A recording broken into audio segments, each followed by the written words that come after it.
This research is motivated by the productivity puzzle. And what do we mean by that?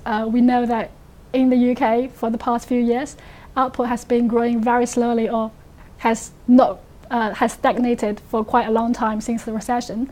However, employment has been quite resilient and recovered more strongly, so that in terms of output per worker or output per hour, we are in a much worse position than 4 or 5 years ago. And this has never happened before in the UK.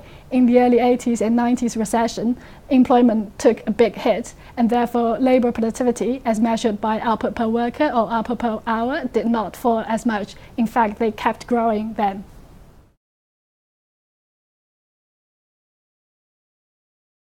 We think the key explanation to the productivity puzzle would be the decline in real wages. This is something that we've never seen before in previous recessions in the UK.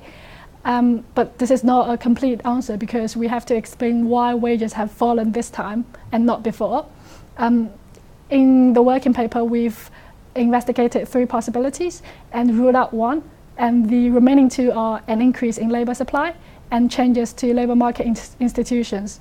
The increase in labour supply means more people are willing to work at lower wages, or more willing to accept wage cuts than before, and that could be due to changes to the welfare system, the pension system, and changes to their individual circumstances.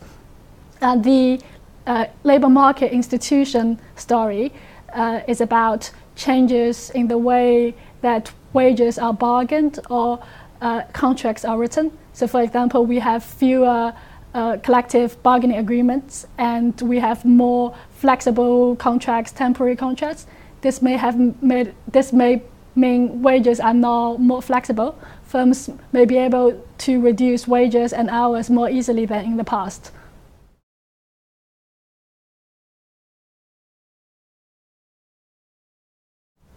Lower unemployment in itself is obviously a good thing, but the flip side of low unemployment or high employment is that output per worker or labour productivity will be lower than expected. And in the long term, it is the level of productivity that determines how much you are going to be paid and determine the income per capita of the country. So it is something that worth worrying about in the longer term. However, in the short term, you may think that lower wages or lower labour productivity may be a fair price to pay for a lower level of unemployment, because unemployment not only reduces the level of happiness or psychological well-being of the unemployed, it also tends to erode their skills and reduce their employability. So they would become less employable and may be able to contribute less to the economy in the future.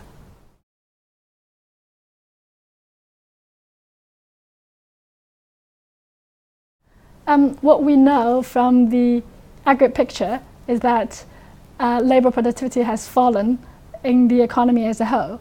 And that is not necessarily to say that labour productivity has fallen within each individual firms. What could happen is no change to labour productivity within any individual firm, but a change in the relative sizes of different firms.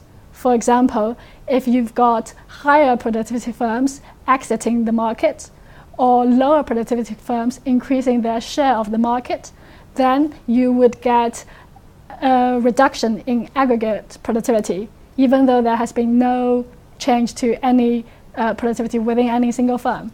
So what we point out in that paper was that there was indeed changes, falls in labour productivity within firms.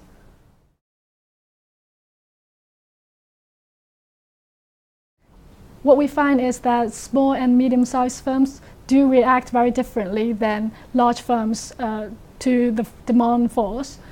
So the other side of the difference in productivity is the difference in wages, investment, and employment. what we found is that although small and medium-sized firms have lower labor productivity during the recession relative to larger firms, they also have lower wages. In other words, instead of cutting the workforce, they've reduced their wages. And another potential explanation is the relatively bigger fall in investment in small and medium-sized firms compared to the larger ones. It could be that the smaller ones are constrained by the financial side because they do not have as much access to the debts or bonds markets as bigger firms have.